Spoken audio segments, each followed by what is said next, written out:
नमस्कार, आपका बहुत स्वागत है टीवी 7 भारत में। मैं हूं आपके साथ रितिका आवाना। वक्त हो चला है सुबह का और मैं हाजिर हूं आपके सामने खबरों को लेकर।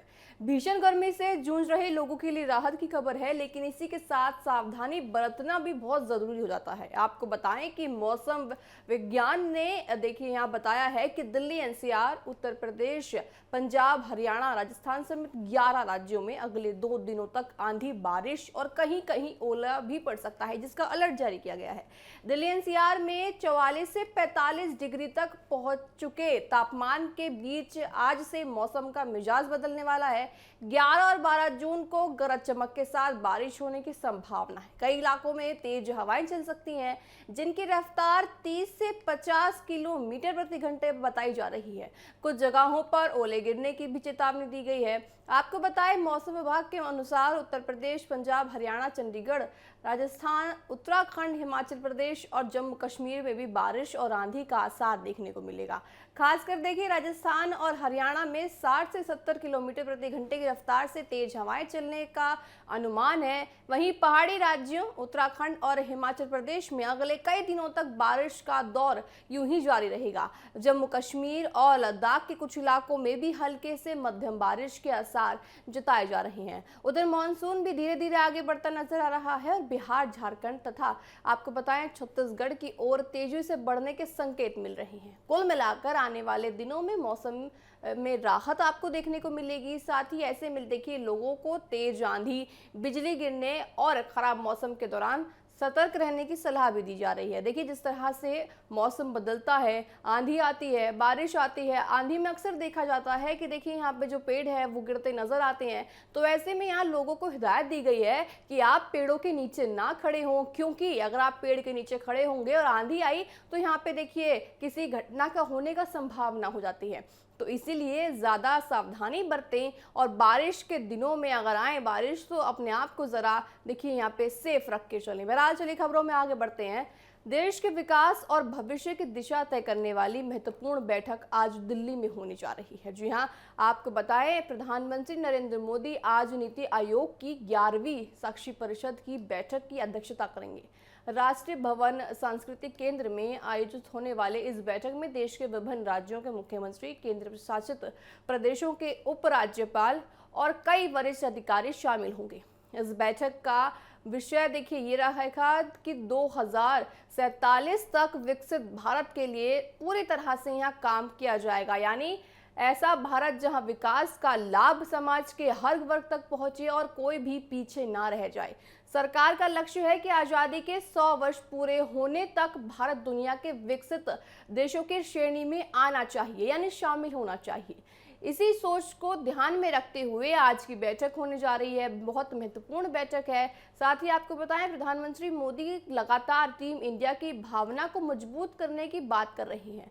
इसी के तहत केंद्र और राज्यों के बीच बेहतर तालमेल स्थापित कर विकास योजनाओं को जमीन पर उतारने की रणनीति तैयार की जाएगी। बैठक में समावेशी मानव विकास 4 प्रमुख सभी तरह से आज देखिए विशेष चर्चा होने वाली है।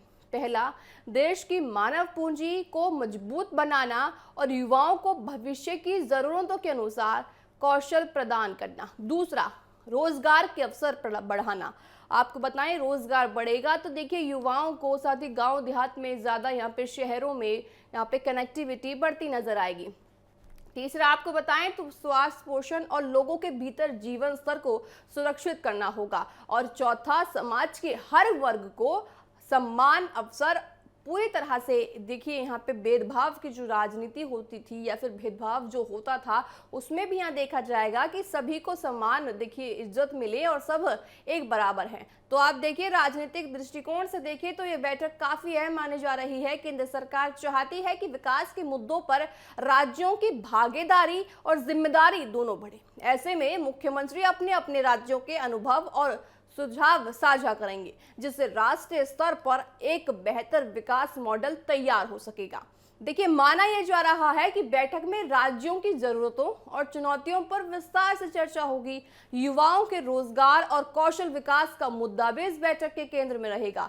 सरकार की कोशिश है कि देश में स्थायी रोजगार के अवसर बढ़े और युवाओं को नई तकनीकों तथा आधुनिक उद्योगों के अनुरूप तैयार किया जाए। साथ ही देखिए, स्टार्टअप, छोटे उद्योग और स्थानीय उद्योगों को बढ़ावा देकर आर्थिक गतिविधियों को और मजबूत बनाने की दिशा में विचार विमर्श होगा। बैठक में डिजिटल इंडिया अभियान और डिजिटल सार्वजनिक अवसर आपको बताएं, पूरी तरह से यहाँ ये देखा जाएगा कि देखिए, डिजिटल इंडिया के जिस तरह से एआई की तकनीक हमारे भारत में बढ़ रही है, तो वैसे में यहाँ पे ज़्यादा फोकस बैठक में होगा कि भारत में डिजिटल इंडिया, देखिए आप हर किसी अगर रेहड़ी पे जाते हैं या फिर आप देखिए किसी भी एक छोटे बिजनेस में जाते हैं, तो आपने अक्सर देखा होगा कि उनके पास भी आपको क्यूआर कोड मिलेगा। तो ऐसे में आप जान सकते हैं कि हमारा भारत कितनी आधुनिकता के साथ आगे बढ़ता नजर आ रहा है। आपको बताएं कि सरकार का मानना है कि तकनीक के माध्यम से योजनाओं का लाभ तेजी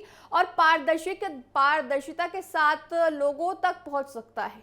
इसी उद्योग से डेटा आधारित व्यवस्था और बेहतर प्रशासनिक पूरी तरह से यहाँ पे चर्चा होगी। साथ ही सभी का यहाँ पे तालमेल बैठाया जाएगा। देखिए, आज की बैठक एक महत्वपूर्ण विशेषता है और साथ ही आपको बताएं कि ये केवल योजनाएं बनाने तक सीमित नहीं रहेगी, बजाय उनके पूरी तरह से यहाँ देखा जाएगा जो योजनाएं बनाए वो भी धरातल पर नजर आए। साथ ही देखिए, आज की जो बैठक है वो बहुत ज्यादा महत्वपूर्ण मानी जा रही है। सभी यहाँ पे देखिए मौजूद होंगे। प्रधानमंत्री की अध्यक्षता में बैठक होगी।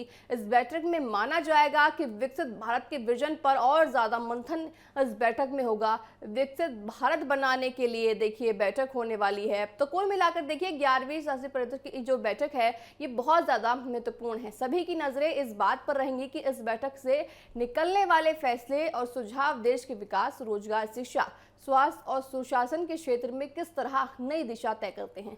तो देखिए, मोटा मोटी अगर समझाया जाए तो आज की बैठक बहुत ज्यादा महत्वपूर्ण हो जाती है। इस बैठक में सभी तरह की चर्चाएं होंगी, योजनाओं पर चर्चा होगी, नीतियों पर चर्चा होगी, विकसित भारत बनाने पर होंगी, एआई तकनीक पर होंगी। तो देखिए, आज की बैठक बहुत ज्यादा महत्वपूर्ण है और देखा जाएगा कि इस बैठक के बाद आखिर क्या कुछ एनडीए सरकार कहती है। बहरहाल चलिए खबरों में आगे बढ़ते हैं। देश की ऊर्जा सुरक्षा को मजबूत करने और पेट्रोल में एथेनॉल के इस्तेमाल को बढ़ावा देने के लिए केंद्र सरकार ने बड़ा फैसला ले लिया है। सरकार ने 22 से 30% तक एथेनॉल मिक्स पेट्रोल पर लगने वाले केंद्रीय उत्पाद शुल्क यानी एक्साइज ड्यूटी को शून्य करने का फैसला ले लिया है। इस संबंध में अधिसूचना भी जारी कर दी गई है। सरकार के इस कदम का फायदा आम उपभोक्ताओं, तेल कंपनियों और किसानों को यानी तीनों को मिलने वाला है। साथ ही दरअसल भारत दुनिया के सबसे बड़े कच्चे तेल आयात देशों में से एक है और अपनी जरूरत का बड़ा हिस्सा विदेश में भेजता है या फिर उनसे खरीदता है। ऐसे में देखिए, पेट्रोल में एथेनॉल का ज्यादा इस्तेमाल होने से कच्चे तेल के आयात पर निर्भरता कम हो सकती है। ये फैसला जो है ऐसे समय में लिया गया है जब देखिए यहाँ पे खाड़ी देशों में तनाव बढ़ा हुआ है। जिस तरह से देखिए तनाव का स्थिति है, ऐसे में फैसला लिया गया है तो बहुत ज्यादा यहाँ पे ये फैसला अहम हो जाता है।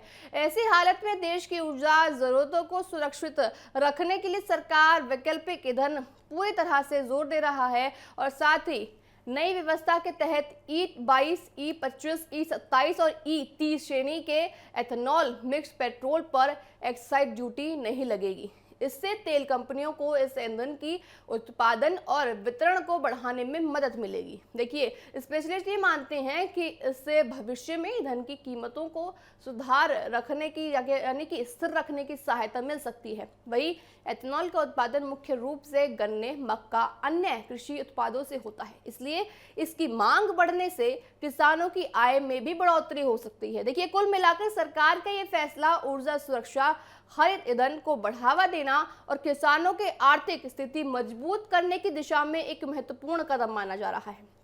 तो आप ये सोचिए कि जो कदम अब सरकार ले रही है ये बहुत ज़्यादा महत्वपूर्ण हो जाता है। देखिए, जिस तरह से खाड़ी देशों में लगातार युद्ध अभी भी छिड़ा हुआ है, अभी तक सीज़फायर नहीं हुआ है, और जिस तरह से उस युद्ध के चलते हमारे देश में भी पेट्रोल और डीजल के दाम लगातार बढ़ रहे हैं, ऐसे में इस तरह की जो नीतियां सरकार ला रही हैं, ये माना जा रहा है कि नीतियों से, इन योजनाओं से यहाँ जनता को राहत मिलती नजर आएगी। बहरहाल मेरे साथ अभी के लिए इतना ही। आप देखते रहिए TV7 भारत। नमस्कार।